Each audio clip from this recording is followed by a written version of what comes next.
Portraying the most important uh, Brazilian writer as black is a historical correction which guarantees new generations to know the real Machado de Assis. Due to the importance of the campaign, the publisher interrupted the production process of the book and changed the photo of Machado de Assis on the cover. It turns out that as much as many people remember Machado as white, and it has been agreed to represent him as such, there is a lot of debate on the subject, and most of the reputable comments claim that the writer was black, including with dark skin. The first time Bruxo do Cosme Velho, as Machado de Assis was also known, was treated as white, was at his death. So it's the first time that it became a controversy over, his origins, right? They talked about his, he died in 1908. It's what, 116 years ago. The obituary of the writer who died in 1908 classified him as white, while his death mask, this here, has traits that are clearly associated with the features of Afro-Brazilians. Then, with the author's fame and dissemination of works during the Old Republic, his image was reproduced in a whitened way. There's a whole history behind this, okay? It's not just Machado de Assis. The greatest writer of Brazilian literature was a black man, reiterated Ana Flávia Magalhães Pinto, this lady right here, of the University of Brasilia. The narrative battle for the representation of Machado's skin was of great weight, mainly because it includes the strong heritage of racism of the 20th century among its factors. Now, something else I wanted to talk about here. Brazil has a history of trying to whitewash people of African descent in history. Activists protest the choice of a white actress to portray a 17th century enslaved woman considered to be the country's first black lawyer. So we have it here again, whether it's in images or they're in plays, theater productions, or we've seen instances in Brazilian films or television series where someone who was of African ancestry was shown, presented by a white actress. So Giselle Soares right here portrays a historically black figure in a play, the black lawyer Esperança Garcia. Okay. This isn't something that's new that goes down in Brazil. They've been doing this for years. Let me see here. This is an article from 2016 talking about a 17-year-old Rio student who won a neuroscience competition. She went on to represent Brazil and Denmark. But why did the Ministry of Education whiten her image as an homage? So this is what they made her look like here. This is what she really looks like, and this is what she looks like here. You can see that it doesn't really look anything like her. So question is, why do you always do that? So here's another.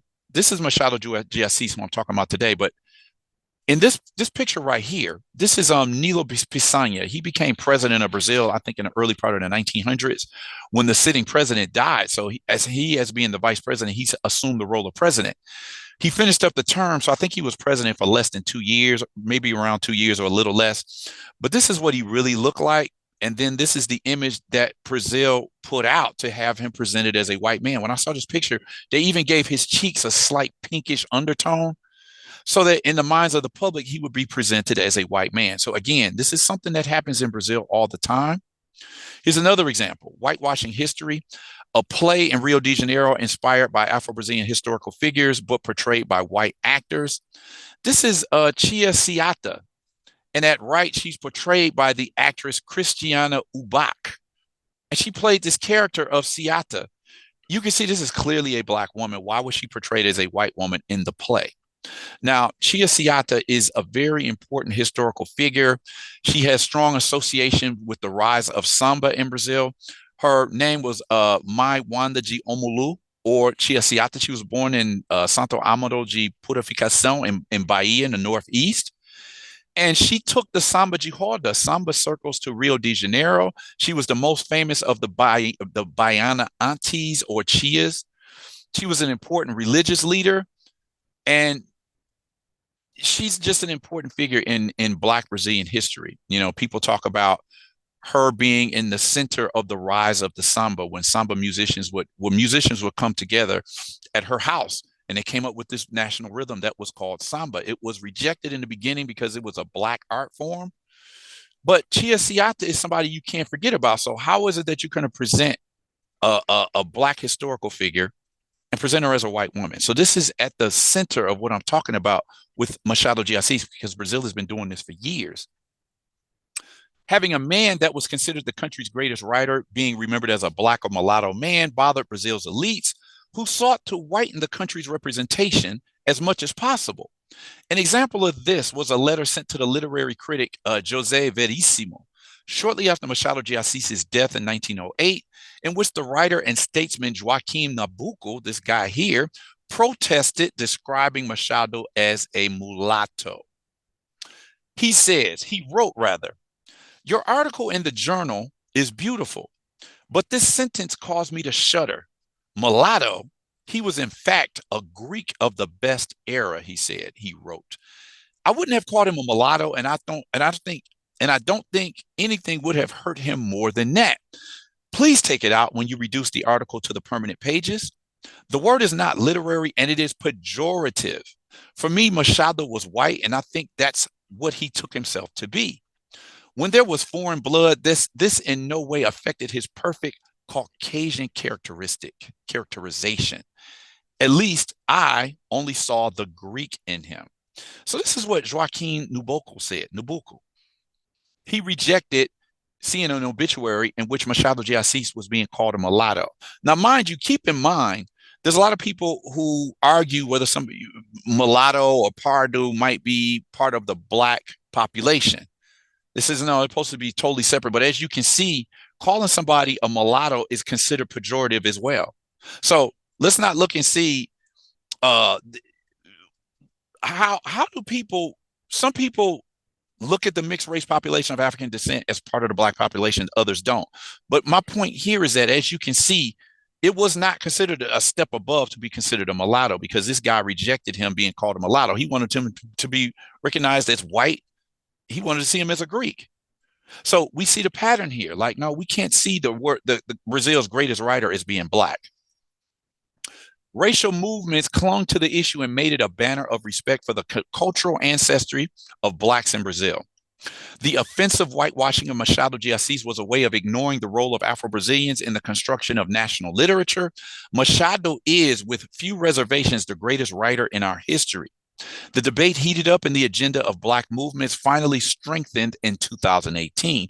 So it took this long for, even though I go back to 2011, we have evidence that, people have been calling Machado de Assis black or mulatto for years. One of Brazil's most important samba musicians, Machado de Assis, talked about Machado de Assis being a mulatto in one of his songs. So this is not new, but the movement to have Machado de Assis recognized as a black man, it really picked up steam, as I said, starting with that television commercial in 2011. But then 2016, 17, 18, we started seeing calls, T-shirts being made, campaigns being created to say, no, Machado de Assis, Brazil's greatest writer, was a black man. Now, this is the unknown photo that two photos came up. One that came up some years ago and another one that came up more recently that says, look at these pictures. This is because that year, an unprecedented photo of, I guess they found this picture. It was an old photo of Machado de Assis shortly before he died. And it was found by the researcher Felipe Risato. It was in an issue of Caras y Caretas, an Argentine magazine, and showed the artist, the author, standing in a garden with black skin and black facial features very visible. This only strengthened the argument that Machado was in fact Afro-Brazilian. The photo on the right was found in 2018. It was funny because they also found a picture of Machado de Assis in which he was surrounded by a bunch of other people. He appeared in a picture with Princessa Isabel, who was the woman credited with signing the Golden Law that ended slavery. And people looked at that picture, and lo and behold, sitting in the crowd with his head stuck out like that, somebody says, "Is that Machado de Assis?" And it was him. That's why you got to love old pictures. There is no text or record of Machado in which he says he is white. Still, so remember that, because in the previous quotation I made from Joaquim Nabuco, he's saying that he thinks Machado saw himself as white, but there's no record of Machado de Assis ever saying that he thought of himself as white. Still, because of our institutional racism, the elite has always done everything to present him as such, says Federal University of Minas Gerais researcher Eduardo de Assis to the Gallaudet website. But for him, this is a debate that will last for many generations to come. Machado's representations as white will never cease, which gave rise to a virtual movement led by the Machado de Assis Real, or the real Machado de Assis, .com.br website, which provides the public with the most famous photograph of the writer, colorized and presenting him as black, so that the readers replace the whitened images with the most credible form in the books. This is an article right here called Machado de Assis' African Descent from Eduardo de Assis Duarte, of the Federal University of Minas Gerais. So this guy actually, he wrote a paper about this, you're rescuing Machado de Assis' racial identity, African origin. This rescue is important because it allows everyone to take ownership of what the character is, this personality, in his authenticity, in his genuine representation or presentation. This dark skin, this background of being the son and daughters of black slaves, has been left behind and lost to history, said Jose Vicente. He's the dean of the Zumbi dos Palmares College in Sao Paulo. This is in an interview he did with the Band News channel in Brazil.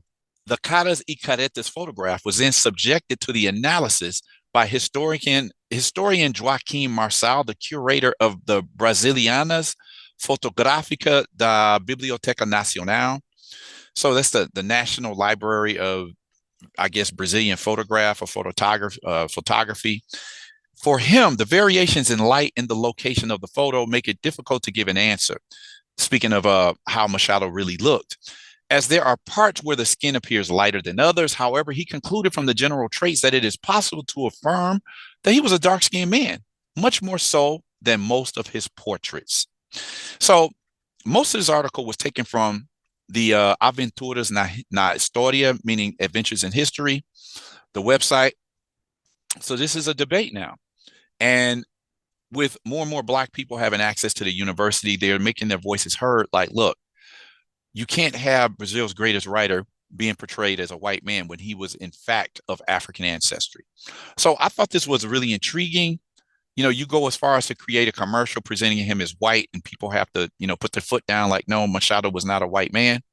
So wanted to talk about that today because it fits so prominently in the way Brazil has dealt with race over the years. What did you think about today's article? Let's get a conversation started. Drop a comment in the comment section. As usual, like this video, share this video, subscribe to the channel, click on the notification bell so that you'll know when I put up another video. And with that said, I'm going to end the video here and request that you all come back and check out the next video that I post.